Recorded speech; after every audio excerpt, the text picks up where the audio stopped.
All right, so for your notes, we need to cover a few reactions for carboxylic acids.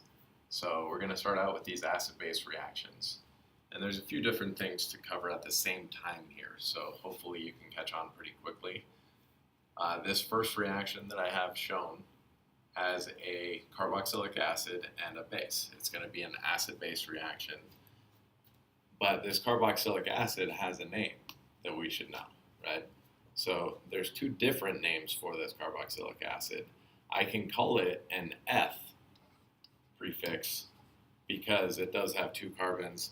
So then I can end it with that oic acid. Or I can use my acid prefix that means two and call it an acetic acid. So you get an option. One's the IUPAC version, the eth version, or the acid is a common naming system version. But one way or the other, you would give me enough structural information about that molecule that I could accept it on a test. So I don't really care which one you use. Whichever one you're comfortable with is great. But this reaction occurs because that thing is an acid, right? Which means that I can remove a hydrogen from it.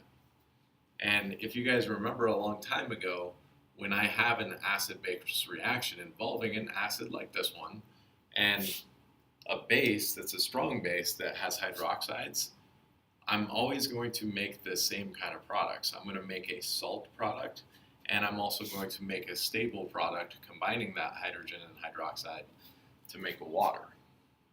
So I know I'm going to have my water over here, so I'm just going to add that already. But what's left behind when I remove those hydrogens, when I get rid of the hydroxides? What's left is going to be something that looks like this.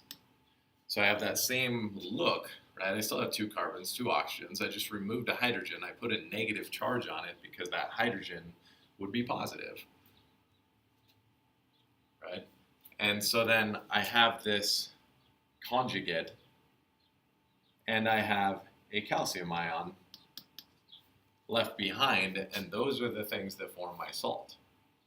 And because that calcium has a +2 charge, and this carboxylate anion has a -1 charge, I should know that I need to balance this appropriately. I can't just have one of these. I'm going to need two of those to make this work. Right? So I have my products. I need to finish balancing. If I had two conjugates, I need two of that acid. That actually gives me two hydrogens, and I already drew underlining that there are two hydroxides. So technically, I should make two waters. So that finishes off the balancing. But now I have to name my products, right? I'm going to expect you to be able to name this product here. I'm going to draw it a little bit differently for this first one, so it might become more clear what it is. If I wrote it like this 4 or 5 chapters ago, you definitely could have told me what the name for that thing is, right? You should recognize already that this is a calcium acetate.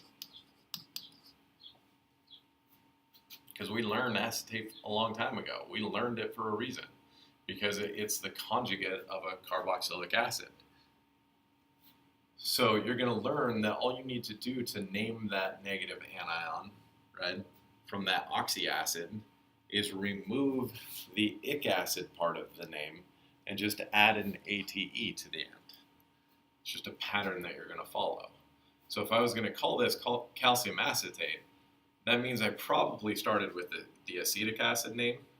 But again, I could name it with the IUPAC or common system. It doesn't really matter. There's an alternate name for this. I could call it a calcium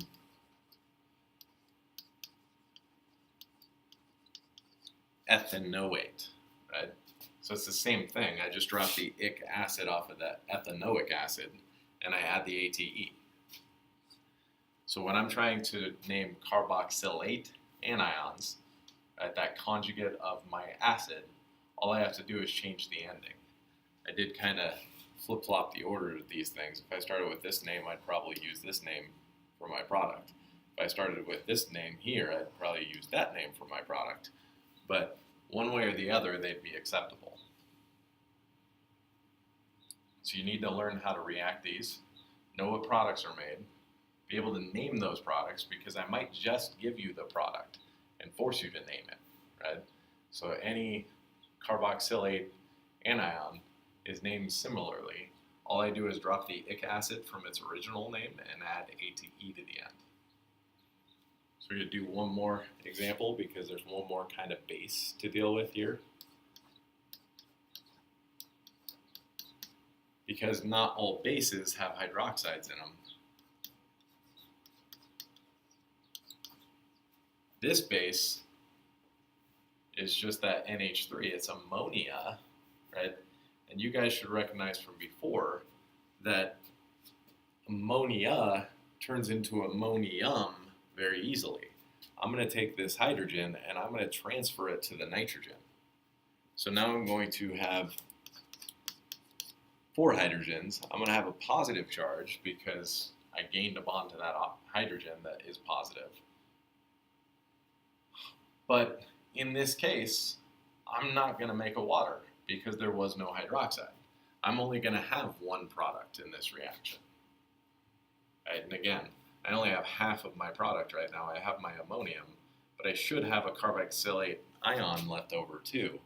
So I still have the same number of carbons, still have my oxygens, but now I've removed the hydrogen, so I need a negative charge here. And there would be an attraction between these two molecules, just like there'd be an attraction between these two molecules up above, right? Or, well, one of those isn't a molecule, the calcium is just an ion, but you understand what I mean, right? Negative is attracted to positive. I have one product there, that's my salt in this case, and I need to figure out how to name it. Now first, I would need to name my carboxylate, or excuse my carboxylic acid over here. So I have 2 options for this one. Maybe I'm going to call it that butanoic acid, because that's the name I prefer. Remember, I could also call it a butyric acid, but it's really up to you and your preference. I actually like it this way better in this context, right? I almost never say ethanoate. I always say acetate, but I actually would usually say butanoic acid, and therefore over here I'd have a butanoate.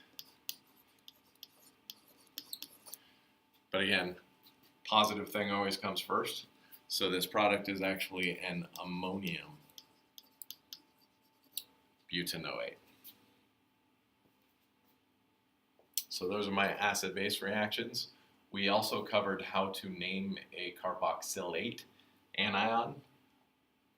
And it doesn't matter if you're using the IUPAC system or the common naming system. You just drop the ic acid, add A to E, just try to be consistent.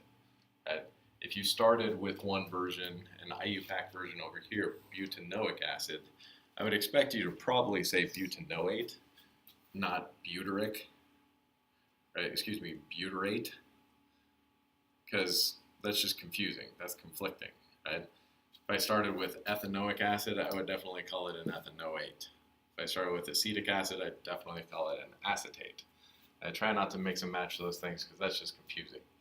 Right? But you can use either case if you'd like. Just be consistent.